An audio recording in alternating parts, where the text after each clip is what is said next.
So, may isang staff ako mga kaloys na nakita sa TikTok. Okay? Eto.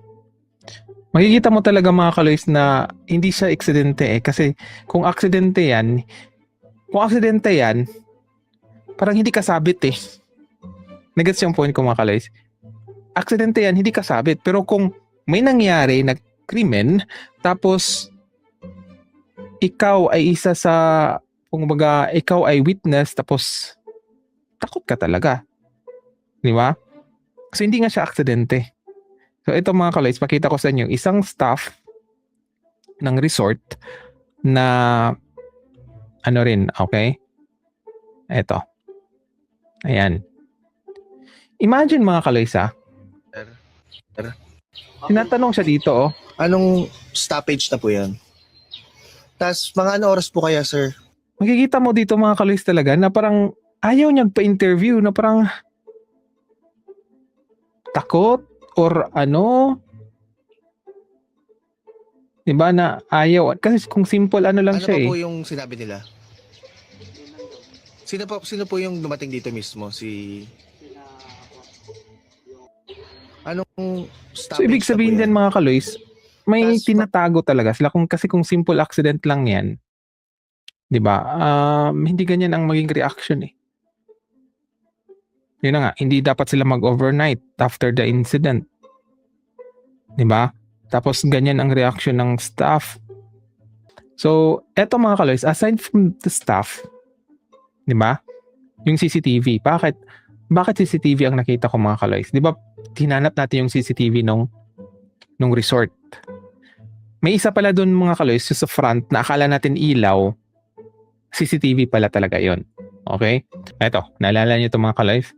Di ba? Nagbibigay ng clue ng kasinungalingan ang CCTV. Share ko sa inyo. Itong kuha to ng CCTV. Saan located yung CCTV? Eto. Okay.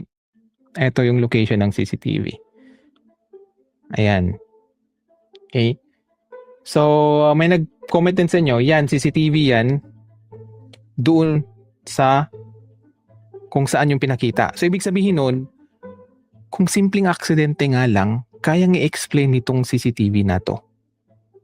Pero alam natin, the probability is very high, almost 100%, let's say 99.9, na hindi talaga aksidente ang nangyari.